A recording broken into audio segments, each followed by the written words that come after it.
I am literally sick of sermons just like this one. You were great even before other people saw your greatness. You've been having to fight your whole life just to prove yourself. But they knew it was something special about you in the 4th grade. They knew in the 6th grade that you weren't like everybody else. Your whole family trying to figure out where you came from. But let's talk about it here at All Things Theology. Cue my theme music. All things theology, all things theology. We chop it up properly without an apology. Gotta give doxology to God, hallowed be, cause this is how we do it at All Things Theology. Yo, grace and peace, and welcome back to an episode of All Things Theology, where this is your host Kdub. Today, we gotta talk about Jamal Bryant Palm Sunday. Man, it was a terrible sermon. You know, you think of Palm Sunday leading up to the resurrection, you think of sermons that actually have to do with Christ. Well, you don't hear none of that in this sermon, just FYI. No. It was a sermon literally just all about you. It's unfortunate that there are sermons today which are supposed to be about Jesus, supposed to be about him and his glory, and all you get is sermons about you. I mean, we're going to see how bad this sermon is. Let's get into the first clip. The next day, the great crowd that had come for the festival heard that Jesus was on his way to Jerusalem. They took palm branches and went out to meet him, shouting, "Hosanna! Blessed is he who comes in the name of the Lord. Blessed is the King of Israel." The next day, the great crowd came for the festival, heard that Jesus was on his way to Jerusalem. They took palm branches and went out to meet him, shouting, "Hosanna!" You may be seated.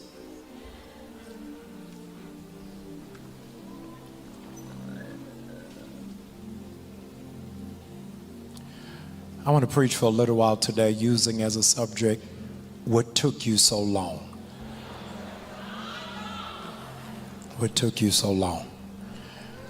Turn to the person beside and say, that's all I want to know. Boy, ain't no way, boy.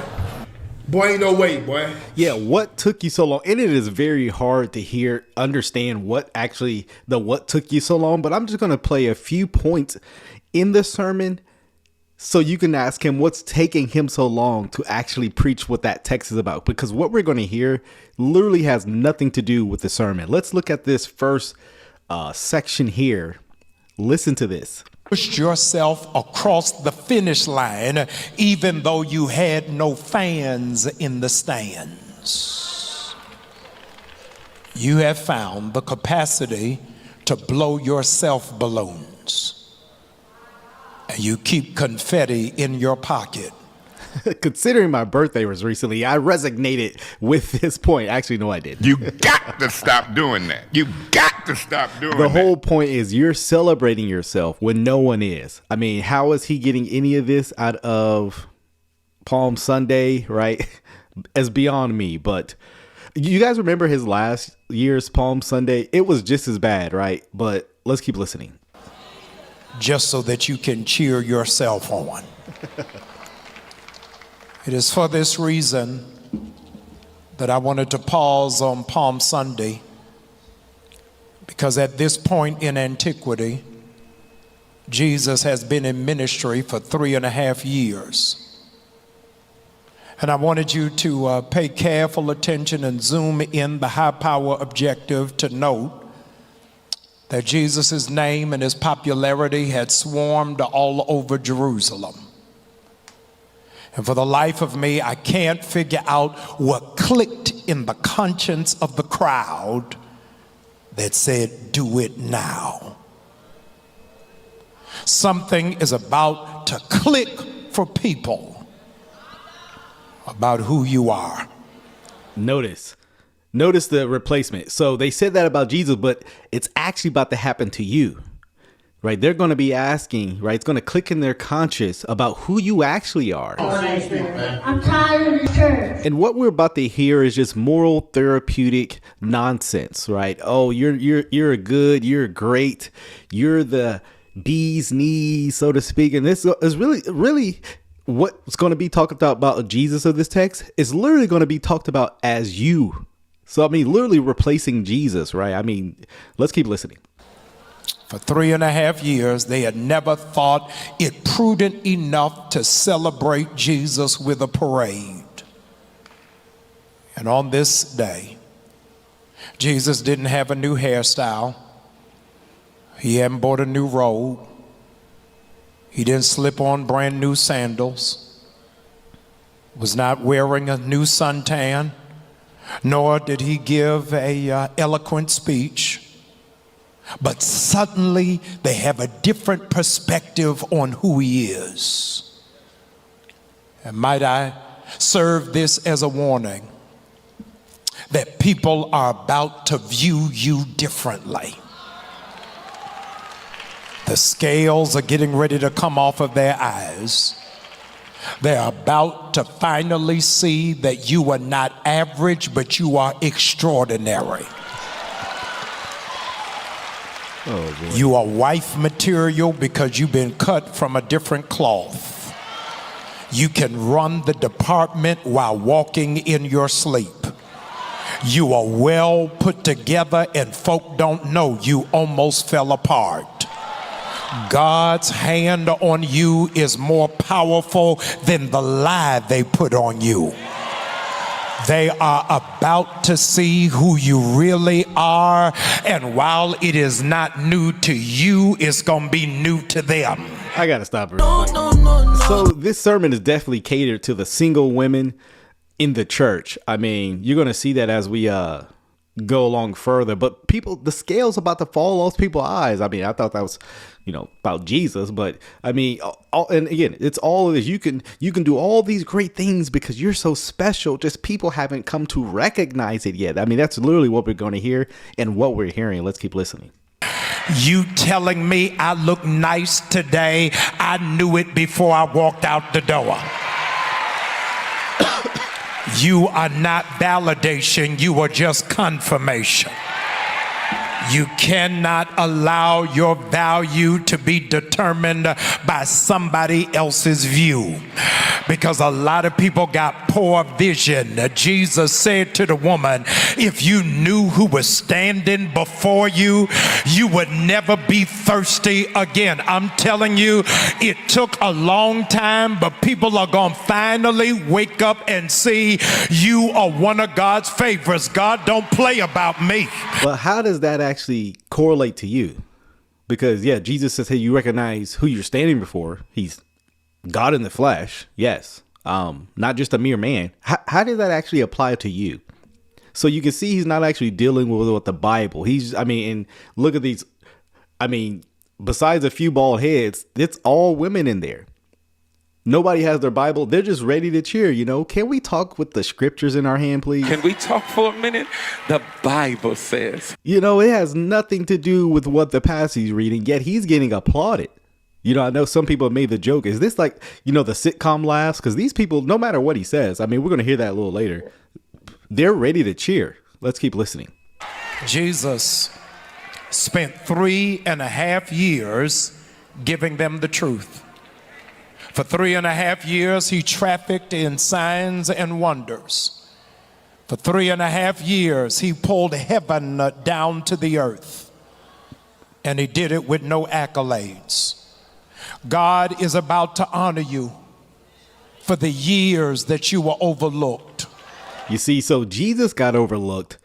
You're about to get honored because you're overlooked. This is amazing that these people are just cheering this. That's crazy. For the years that you were pushed aside. For the years that people tried to ignore your talent. For the years that they willfully did not give you an opportunity. God said, for the years that the cankerworm tried to devour, I am going to make it up for you in one weekend. Some of y'all don't know when to shout because the people around you only had to deal with a couple of bad weeks. But I'm talking about those of you who for years, folk tried to play you small. For years, they tried to act like they didn't see how beautiful, how brilliant you were. For years, they tried to break your spirit, but you kept showing back up in spite of all of the hell, and you did it for years. And I want to ask, I got to ask, where were the palms when he raised Lazarus from the dead? Where were the cheers when he broke Bartimaeus out of being blind? Where were the hollers when he stopped the woman from hemorrhaging? Where were the screams when he fed the 5,000? How come there was no parade when he told the storm to be still? I could answer that question. It's often because Jesus was humble and telling the people not to do those things, right? Hey, don't tell anybody, right? Jesus didn't come on here. Where's the screen? Where's my applause? Right? I deserve better than this, right? Jesus was actually humble. He wasn't actually asking those questions, right? I don't know how you feel about it or where you've been, but I'm telling you that there should have been a party thrown for you when you pulled a double just to get a down payment. When you stopped your dream to pull them out of their nightmare. What'd you say now, Chuck? So for handling your responsibility, paying your mortgage, hey, you had to do what you had to do. You had to work extra to pay that mortgage. I mean, probably need to talk about why you're living in a house that you have to work extra hard for. But that's another story for another day. But you had to do what you had to do. Now you deserve a party for that? No, we're not doing you a party. How dare you? It's called being an adult, sir. When you loaned them the car and they returned it with no gas.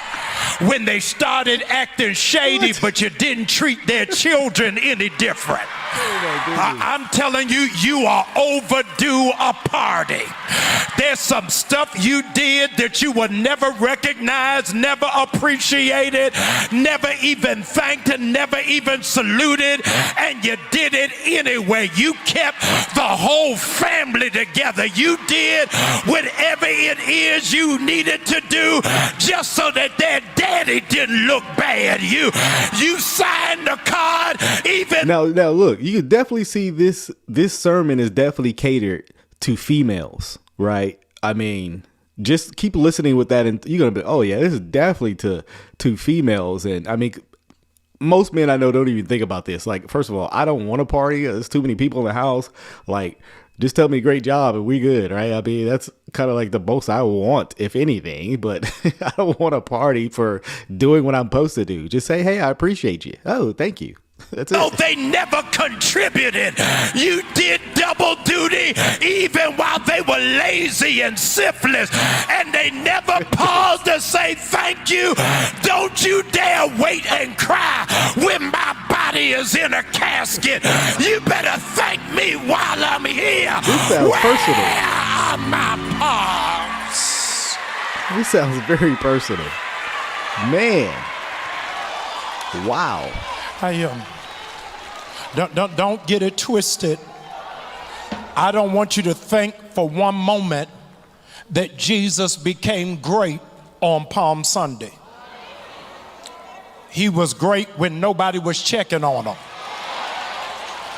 He was great when he was lying in a manger. He was great when he was getting his license for carpentry.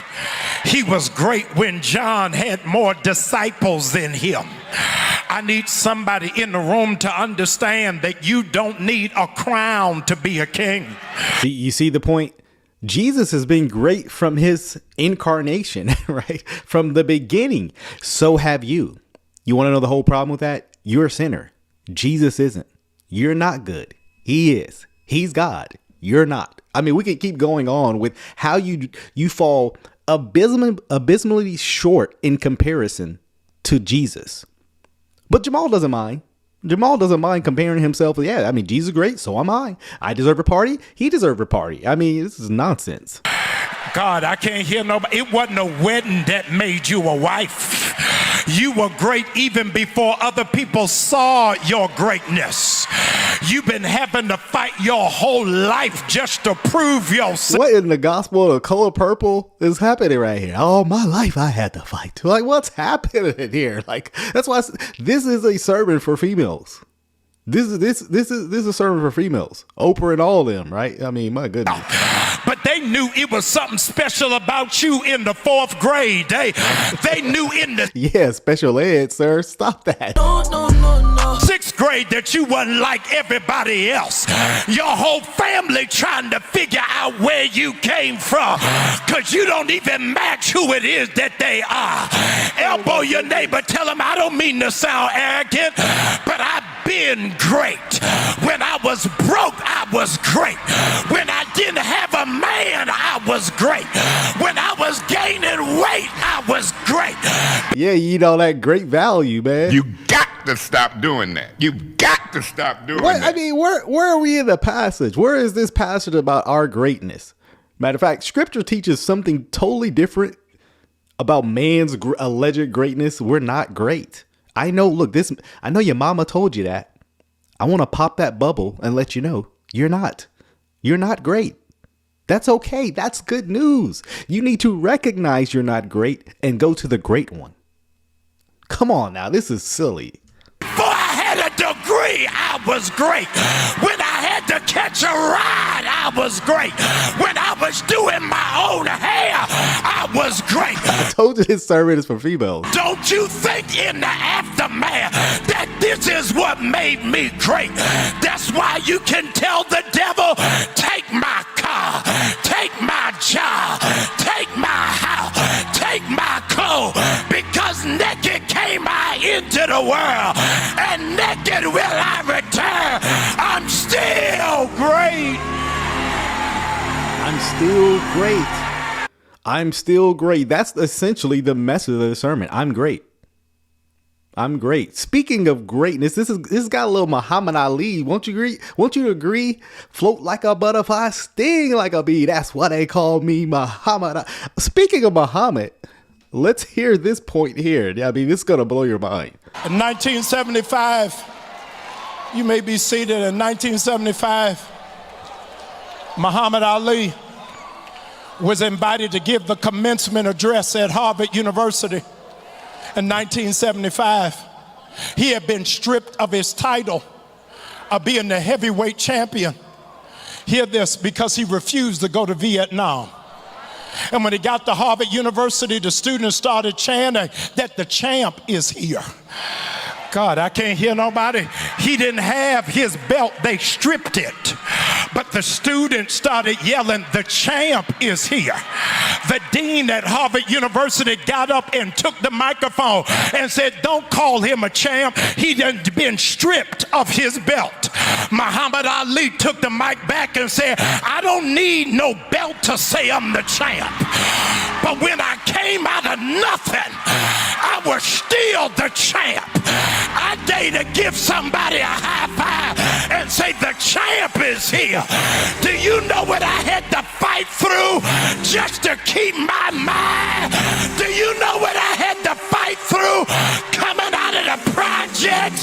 Do you know what I had to fight through being sabotaged and stabbed in my back? The champ is here. It was probably him stabbing people in the back. Y'all know he like to cut things up, tires, backs, all kinds of stuff. But my goodness, so you're the people's champ. Dwayne Rock Johnson, move over. I mean, this is crazy. Yeah. Hallelujah. You may be seated. The champ is here. Come on, be seated right where you are. The champ is here. Elbow your neighbor, tell him the champ is here. Get your hands off me! Hallelujah. Ain't nobody body as fly as me. On a fixed income, the champ is here. This skirt don't even go with this top, but the champ is here. I bought this online, and I know it's a knockoff, but the champ is here. I'm tired of church. Come on, man. I am having a very bad day. I am in no mood. Today is one of the worst days that I've had in a long time. I'm not in the mood to play with anybody. I mean, the Bible literally says that there is none good, no, not one. But you got this guy talking about how great you are. You're the people's champ and you've been overlooked. No, you're actually worse than you actually realize. You know, I love the quote from Spurgeon that he says, when men call you certain names or whatever, actually come to understand, I'm paraphrasing, that it's actually worse than that they're saying. You know, when people call you, hey, Kdub, you're a sinner, you're a vile, you're a slander. It's actually worse than that. I'm way worse than that. But God is redeeming and sanctifying for his glory. None of this greatness and Muhammad Ali float like a. This is just trash. This is just moral therapeutic, moral therapeutic nonsense just to make you feel better about yourself. But guess what? When you actually in the dark with nothing but your thoughts, sermons like these won't help you. Just being reminded how great you are when you know what you think, when you know what you do. You don't want sermons like this. You want sermons that preach about Christ and cling to him despite how wicked you may be, right? That's what you need. A few more clips. Let's hear this one. I want to remind you that on the first day of creation, nobody was there but God. On the first day of creation, nobody's there but God. And God said, let there be. No angels started singing. Y'all ain't saying nothing. No angels started hollering. And so watch what God does after he says, let there be. The next thing he says, and it's good. If I do say so myself, it's good. I don't know how you are sitting here and containing yourself, but God said, whatever you working on, when it's finished,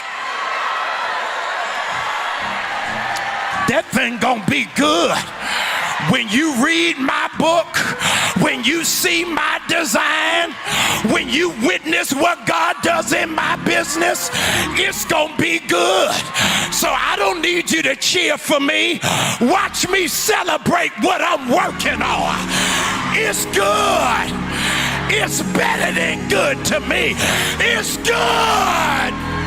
So like God creating, he sat back and observed his creation and said, it is good. You too are making a masterpiece in that you will say, it's good. I mean, this is like some little God's doctrine right there. No, not everything you touch is good, right? Some things need some extra work. And I mean, this is just nonsense. But speaking of nonsense, you know what you got to hit them with after that emotional sermon. Let's hear this. I want every person, I want Oh, and by the way, this is the second offering. This is the second offering. I mean, he's going to mention that, but I'm just letting you know. Let's keep listening. I want every person, I want you over and above. I saw this church in Texas was doing something for Holy Week. They're challenging all of their church members that when they go eat, to tip at the highest level. To tip at the highest level, hear this, and then use that to invite somebody to church. Now, you knew that was a white church. You knew that was. Shout out to the Caucasians. You knew that was a white church when I told it to you. That's crazy. But I want you to think at a whole nother level, at a whole nother realm, at a whole nother dimension. What must I render unto God for all these blessings? God made everything, and everything belongs to him. Over and above. Because you learned how to do it without affirmation. You learned how to do it without applause. I want you to get a sacrificial seed in your possession. Listen to me. You've already tithed. I know it. Yeah. You already gave your offering. You already gave that. But you're going over and above because God keeps going over and above to bless you. I got bread in my pocket. Bread in my pocket. I got bread in my pocket. I got bread in my pocket. I got bread in my pocket. Yeah, we already know we done, got you out the offering now already, but we gotta Y'all members more money. Y'all members more money. Y'all members more money. Yes, because more members, more money, more money, more. This is crazy. So you got to go over and above. Yeah, we know you already gave your offering. We don't worry about that. Don't start thinking, because hasn't God gone over and above with you? Therefore, you need to go over and above to the church. I mean, for God, right? I mean, this is crazy.